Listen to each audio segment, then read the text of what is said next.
Welcome to City Week, ladies and gentlemen. I am your host, Alton West. Today I will have a guest on from West Georgia Hospice. Also, I have a guest on to talk about the upcoming 10th annual Paint the Town Pink. So stay tuned for those interviews coming up in just a moment.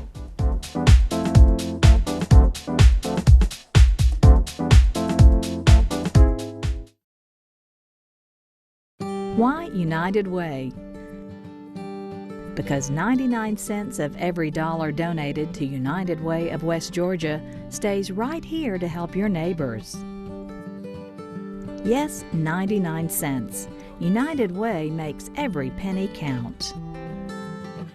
You can count on United Way, and United Way of West Georgia is counting on you. Please give today.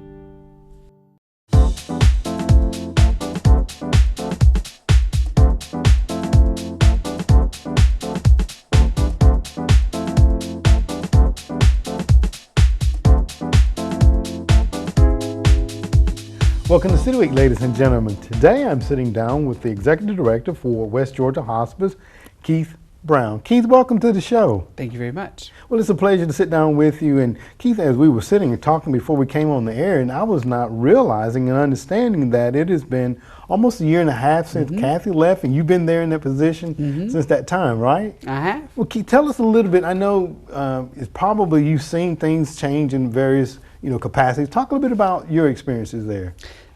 There's a lot of change. Okay. There's a lot of change in hospice right now. As far as West Georgia Hospice, I've been there for 6 years, going on 7. And I've worked in several different roles in hospice. So I feel like I have a pretty good understanding of the different areas and aspects of the types of service we provide and how we provide it. Okay. Which has been very beneficial for me in the position that I'm in currently. Okay. All right. It has been a year and a half of change, challenges, but exciting opportunities, and we're doing very well. Well, very good. Change and challenges, huh? Let's talk about some of the, and when we talk about West Georgia Hospice, and we're going to talk a little bit about more of the services here in a moment, but when you think about West Georgia Hospice and challenges, talk a little bit about some of those challenges. Having the 6 years experience, what are some of the challenges that you've seen, Keith? Probably the largest challenge that we see in hospice right now, it has to do with regulatory changes. Okay. Typically, hospice usually experiences about one to 3 regulatory changes a year. Last year we had 10. Oh my. Right. So you really felt the pain, huh? Absolutely did. Okay. Absolutely have. What do you think, what was driving those changes, you think? Was it the way services were delivered? What was the impetus? CMS, Medicare. Medicare. Oh, okay. Okay. Majority, all 10 of those had to do with Medicare. Oh, okay. Hospice has been something for a number of years that's kind of been on the back burner, kind of not really looked at very much, and now it's our turn. We're on the forefront. So. Okay, all right, very good. And changes, you said changes and challenges, and I know in order to keep up, you do have to change. What are some of the changes that you all have initiated there at West Georgia Hospice? I didn't mean to stump you there. I'm sure, no, like you said. I'm trying to just think of some good examples. Okay. We've been around for over 30 years, so a number of processes and procedures and things we have in place are solid and good, and they don't need changing.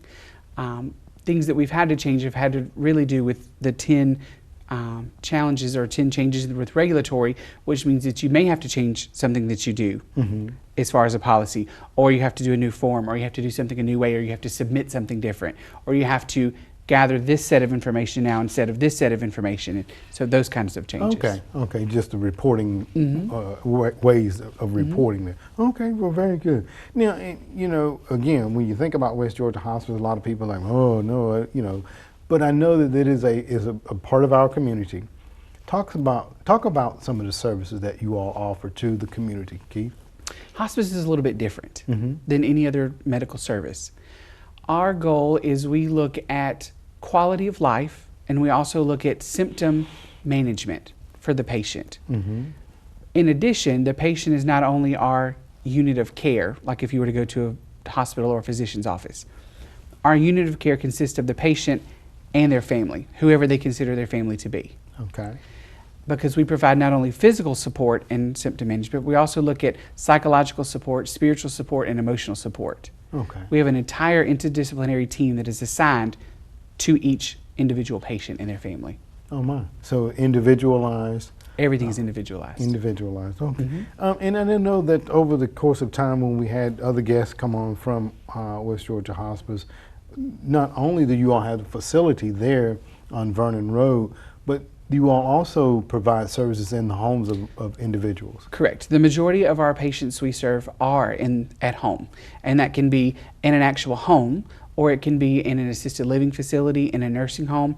We have contracts with numerous assisted living facilities and every nursing home in this county that we work with, and that's where the majority of our patients are. We use our inpatient unit or our hospice house that you mentioned on Vernon Road for when the patients at home have symptoms that we're trying to manage that cannot be managed well at home, and they need to come and have some intensive treatment or intensive monitoring. Mm-hmm. And then we will bring them in and then try and get them back home where they would like to be. Okay. So we essentially use our building for what non-hospice people would use an ER or an ICU for. Okay. Is essentially the goal of what we use our building for. Okay, well, very good. Now, you mentioned, and I want to ask, you mentioned about Troup County. So would you say in Troup County, I'm going to imagine that you all serve other counties other than Troup County. We Is that serve fair? 5 counties. Okay, all right, 5 counties.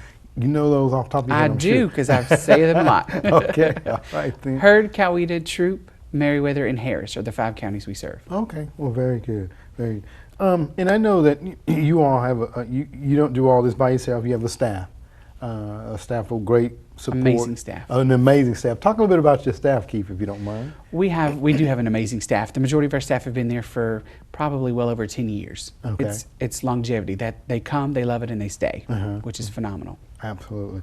We hire nurses, certified nursing assistants, licensed social workers, chaplains, bereavement coordinators. In addition, we have complementary staff that also works with us, to include pharmacists, any type of housekeeping, custodial staff, physicians, our medical director, and then any complementary therapies from our volunteer services. We have probably 120 volunteers. Oh my. Okay. And you touched on my next point that I wanted to ask, and that was volunteerism. How can someone get involved and be a volunteer? Call us. Just give you a call. Just that simple. Huh? They call us. Our volunteer coordinator will have an initial phone conversation to kind of understand what you would like to do, or kind of your goal for volunteering. And then we put on several times a year a volunteer training class. You have to be officially trained, formally trained, most like any employee would. And then you'll come back and go through an interview process to kind of understand what your goals are, what you can do, what you're interested in doing, the timeline you're interested in doing, and how much time you can commit, and then we'll kind of pair you up with something that is existing or create something new that we have in order to fulfill that. Okay, very good. And I think in any organization, volunteerism is the backbone in a lot of cases. It has always been the backbone of hospice. That is how hospice started. As a volunteers. Oh my, okay. And it is so important that Medicare requires a certain number of volunteer hours compared to the certain number of paid staff hours, and we have to report that to Medicare every year. Okay, well, very good. So Medicare thinks it's important too. They think it's, absolutely. And you said, Keith, that they could just call. If someone was watching and they wanted to volunteer, you said just call them. And a lot of the viewing audience may know the number, but for those that may not, go ahead and give it to them. It's 706-845-3905. Okay, very good. And that's in case you're interested in volunteering. And Keith, and a lot of times, I've been out to the facility there. As you say, you have phenomenal staff, and I must agree. Every time I've gone into the facilities, you always greet it with, a pleasantry, pleasant hello, people, and they kind of help guide you to where you're going. What is a little known fact that you would say about hospice that most people may not realize? Because when we think about hospice, we think about the edible happening. Right. There's a lot of misconceptions about hospice. A lot of people are afraid of the H word. They don't like to say it. They don't like to hear about it. Somebody says hospice, they're ready to hear something else or go away. Right. So there are a lot of misconceptions. One of those is that hospice is a place where you just come to die. And if you come into our building, if you come into hospice, that you will not leave alive. That's a misconception. Okay. One of the other biggest misconceptions about hospice is hospice means you're giving up hope. And I heard it best actually from one of our chaplains who stated that hospice does not mean you're giving up hope. It means your hope changes. Your hope has changed. Okay. You're no longer really hoping to be cured or to live a full life, because at that point it's not really an option anymore. So your hope shifts. Your hope shifts to, I want to go fishing with my grandson one more time. I want to go see the beach. I want to go to a Braves game. There's a lot of unfinished business and things that I need to take care of and get done. And that is where we come in, because we help with those hopes and make them real. Oh my, okay. Very good. And see, that's something I didn't realize, you know, that you all actually take them into various... We have patients that go to the beach, that go to the Braves game, that go any number of things that they've kind of always wanted to or always thought about, or, you know, if I could just... We help those things come true. Very good. Almost that bucket list kind of thing. Okay, well, very good. Now, Keith, I know over the course of time that there have been a number of fundraising events for West Georgia Hospice. I know that for years the Tour of Home was a big fundraiser for your location. I know there was a fundraiser some years ago to build a gazebo over there in the rear of the building, and I think one that everybody can get involved with is coming up here latter part of November, I believe it is, and that is the poinsettia purchase. The poinsettias, okay. Yes. Talk about that if you don't mind. They will be on sale from October 1st through November 1st. Okay. And it's where anyone can purchase and order poinsettias and pay for them, and then essentially we order them, have them packaged ready, and then we deliver them to either, if you order them, we can deliver them to you, or if you order them for your physician, clergy member, best friend, somebody like doctor's office, wherever in town, we would deliver it to them with a card that says that you ordered it for them. All right. So we can deliver those too. All over town. FDR florist, all right? FDR florist. Remember the days of old. Now, what's the cost of a poinsettia, if you don't mind? $12. $12, okay. So you can order up as many as you want. As I'm sure many it as will you not want. hurt your feelings, right? No, you can order. We order one for everyone. There you go. But yes, you order them. And again, the best way is just to give us a call on our main number. You can start that way. But October 1st through November 1st, order them, and we will get them taken care of and delivered. Well, very good. Just in time for the holiday. Absolutely. You know, I got to say this as we close them. I remember one of the staff members there at City Hall, he ordered up one. It's probably been about 5 years ago. Do you know he still has that poinsettia in his office now? We've heard those. We've heard that. Absolutely. Beautiful red, and every year it buds back out. And I'm like, how in the world? I can't keep mine alive that long. I know. They are beautiful. They're are very beautiful. Well, Keith, I want to thank you for coming on the show today. Thank you for having me. And sharing the information. And hopefully our viewing audience will have a different outlook about West Georgia Hospice. Hopefully so. All right. Thank you so much, Keith. Thank you very much. All right. Ladies and gentlemen, stay tuned for more City Week coming up in just a moment.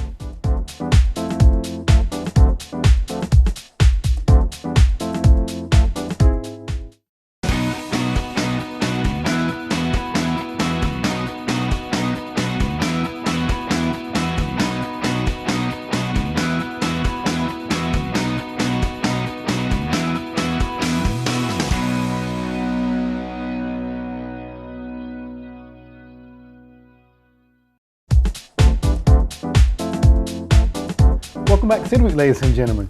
Now I am sitting down with ladies for the Paint the Town Paint, one who needs no introduction. She's almost a host here, Wanda Lau. Wanda, welcome to the show. Thank you for having me back, Alton. Well, it's a pleasure to sit down with you. And also I have on today for the very first time, Marianne Hotnick. Marianne, welcome to the show. Thank you. I'm glad to be here. Well, it's a pleasure to sit down with both of you all. And Marianne, I just had to brag on Wanda just a little bit. Okay, sure.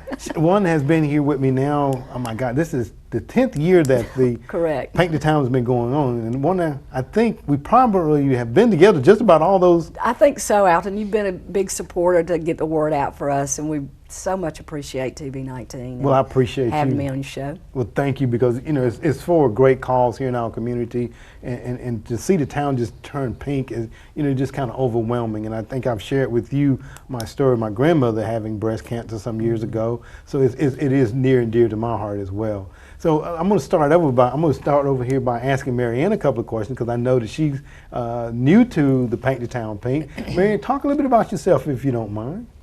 Well, I am a breast cancer survivor, 4.5 years, and I love Paint the Town Pink and what it's done for me. I have met incredible women. I think it's just a great opportunity for women to get more information on women's health, and to also meet other survivors, because sometimes they don't get out and get to know people. So I think it's a great cause to raise money for our community and awareness. Absolutely. Again, when I met Wanda some years ago, and I heard her mention that, she's a cancer care navigator, and I'm like, oh my God, what's a cancer care navigator? So, it's been an education for me just by having her come on and share her experiences, and as you stated, to meet other people that are survivors of cancer. I have family members that have survived cancer and continue to participate in the event every year. Let's talk a little bit about the event that's coming up, Wanda. And I know that you are always there with your finger on the pulse, and talk a little bit about some of the things that people can expect this year. Well, we've got a lot of people on the square that will have information for women, and it's not just about breast cancer. We have some the West Georgia Health Heart Clinic is going to have some of their staff doing blood pressure checks. We have people from the wound center there. We'll have chiropractic care there, and we have nutrition services. And I'm just thinking of all the lists. We have LaGrange Internal Medicine and Emory of LaGrange. We have a lot of local services in our community that are there to provide women some information. Harmony House is there. They're a great organization that supports and helps women in the community. So many of these organizations not only will be there and they'll give gifts to survivors, and they'll have information about their programs and services, but they've also provided these wonderful gift baskets and raffle items for the Breast Friends for Life's raffle, which is a popular part of the event too. Absolutely. You can get a $1 raffle ticket and get some great gifts from downtown merchants and businesses and people that have been participating with Paint the Town Pink for a number of years. Absolutely. And you're talking about a $1 raffle. We got an item here that we're going to talk about in just a moment as far as how people can perhaps win this, the beautiful quilt that we see laying here. And I know that over the years there have been themes that have been associated with Paint the Town Pink. And I can't recall any of them right off the top of my head, but I know that this year there's a theme that goes by the title of Saving the Big Tops and the Little Ones Too. Talk about that for us, Wanda. Well, it's a circus thing. What can I say, We have, this event, Mary's, the Hope Walk, Hope for a Day Walk, and the Breast Friends for Life's Paint the Town Pink event. And a few years back, the Hope this is their 6th year. And to make that event fun for those people who are out there walking 10 miles and have raised $500, the themes just add to that fun. And so on the square, we add to the theme as well. So this year's a circus theme, and if you're the right person, you might get a nose at the event and some other gifts for survivors. So we encourage people to wear pink, do something circus related if you wanted to, but just come up there and expect that it's not only going to be an educational moment, but it's going to be a lot of fun. Absolutely. And we have some entertainment. We've got some organizations. There's a lady that in town, Miss Ruth Waldrop, who is doing a program for kids about with Zumba, encouraging fitness for children, and she's going to be there to show us what she's all about. And then I'm sorry, Ruth is with Pound. She's doing Pound from Raw Fitness. Okay, all right. There's another lady, I'm sorry I don't have her name, who's doing the kids Zumba. Okay. But Ruth Waldrop will demonstrate Pound, which is an exciting, fun exercise that a lot of women are getting into now. So we'll have a good time. Have a good time. Okay, all right. And that's going to be Saturday, September the 26th in the downtown area. And of course, there's the walk that will be taking place. Marianne, there's going to be a number of things there that are going to be talked about. Can you talk a little bit about the quilt that we see laying here? Yes. Everyone wants to win the quilt. It's made by the Golden So-and-So's, the Active Life Senior Center here in LaGrange, and they work on it all year. And we sell, the raffle tickets are $1. You can get them from different places throughout the community, Breast Friends for Life, at the hospital and the oncology departments. You can get them there, and next Tuesday we'll be selling them in the breezeway at the hospital. But last year we had a lady that lived in Connecticut who won this quilt. And so I love it. I love the quilts and the designs that they come up with, and they're just sweet ladies to work on this and donate this every year. Absolutely. The so-and-so. The Golden The Golden So-and-So's. Okay. And we'll draw at the event at 11:30. Yes, you can buy tickets at the event, and the drawing I think this year is at 11:50, something like that. They'll announce it. It's pretty much That's close to before the walkers come to the square, and that's when we announce the winner. And you don't have to be present to win. Okay, well, very good. And it's a beautiful quilt, and I've seen the ones in the past. They do a wonderful job with those. You know, it makes it kind of reminisce. I remember my grandmother making quilts like this way back when, you know, so absolutely. Now, I want to talk a little bit about, because I know there's teams, Marianne, both you ladies can chime in on this. There's various teams. Talk about how teams can organize, and then what's the registration? How can they register? Well, the walk registration, you can go online. It's the website is BFFL Hope for a Day Walk.org, and there's registration online. Now, you have to understand that here we are less than 2 weeks from the walk. So, if you really want to do this, you're going to pay $100 to register. And then you're going to have to raise $500, and then you'll need to be prepared to walk 10 miles. So it's a great commitment, you know, for people.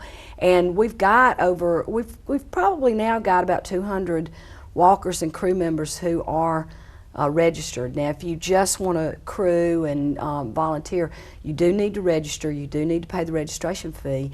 And people are very willing to do that. And again, I would encourage anybody, if they feel like they can meet that commitment in this next couple weeks. We'll give you a little bit longer to raise the total 500, but you are committed to doing that, and that's how we are able to raise the money we've been able to raise to use in our community for some great services. Absolutely. And you're talking about raising the funds, and also to use those funds here in our community. I know that in the past, you and I have been on together, and it seems like each year the community assists in raising at least $100,000 or more. What's your goal for this year, ladies? More. More, okay. Always more. Always more, right? Always more. Yes. We have a generous community, and there are lots of worthwhile organizations who reach out in our community, and I think this surrounding area is just very generous, and of course, people will say, sometimes, they say, well, why do y'all do so much, and why is it all about the pink? Well, 1 in 8 women are gonna get this disease, and women rally around the cause, because it affects them. And if if 1 in 8 women get it, then so many other people get affected by it in their lives. And just like you with your mom, it makes you want to be more tuned in and support the cause. But the Hope for a Day, that is really where the money is raised for this event. And we raise some at the Breast Friends booth at the Paint the Town Pink, but that money is, we're so careful of how we spend this money that people in our community contribute. And we're very proud of the way that we're able to distribute and help with that money. For instance, we donate quite a bit of money. I think we've been donating maybe $30,000 to the District 4 Health Services. Okay. And District 4 Health Services have programs in the state that are funded to help women get mammograms, and but you have to meet the criteria. And the criteria would be age 40 to up to 65 to get mammogram services. But there are a lot of women under 40 who have problems. And more and more we've seen it. And District 4 serves 12 counties in our area. So we've given money to make sure that not only those women are served, but also being a state-funded program, they may run out of money before the end of the year. Absolutely. So we know that that is a cushion for them to help and serve women. We also donate a lot of that money to the West Central Georgia Cancer Coalition, who also is there to serve underserved women, particularly in Troup and Meriwether County. Okay. Money is provided to West Georgia Health to actually get a book, a nice breast cancer treatment book in the hands of all women that get treated. These books have been placed in all of the surgeons' offices in our community. Okay. And there's a companion book that is there to help guide not only women but those partners that share this journey that they're on, for them to be able to help their loved one with cancer. So that's a big commitment there that is helpful, and almost everybody that gets that book feels like this is just what's helped them in a lot of ways. Okay. We give money to Breast Friends for Life so that we can have grants available for women who are going through treatment. We can grant up to $500 to do some financial assistance while you're going through treatment. We've provided scholarship money. There are $2,000 scholarships available, not just to high school students, but to other people who go back to college that have been affected by breast cancer. Their applications are online, but they are required to write an essay that talks about how their life's been affected by breast cancer. Very good. Those scholarships that we've awarded this year will be presented at Paint the Town Pink at the end of the ceremony there. Speaking of that, as we get ready to close out, because you do so many wonderful things there, I know that there's a national recording artist that's going to kind of help close out. Speak about that quickly if you don't mind. We're so excited, thanks to the help of Maggie McDonald and Pure Life and Carly Bird with the Breast Friends. We've been able to get Sarah Peacock, who is a Nashville recording artist. Sarah's going to be performing at Pure Life on that Friday night before our event, and then she's also going to be performing during Paint the Town Pink, and she has a beautiful song that she's going to do at the closing ceremony that is going to just touch the hearts of all the survivors and all the people who were there to support them at the end of Paint the Town Pink and Hope for a Day. Well, very good. Well, again, ladies and gentlemen, we're talking with Wanda Lau, who needs no introduction. Also, we're talking today with Marianne Hodden. Ladies, I'm going to thank you all very much for coming on and decorating my set so beautifully pink as we prepare to Paint the Town Pink on September the 26th. Thank you both for being on the show today. Thanks for your support, Alton. Ladies and gentlemen, stay tuned for more City Week in just a moment.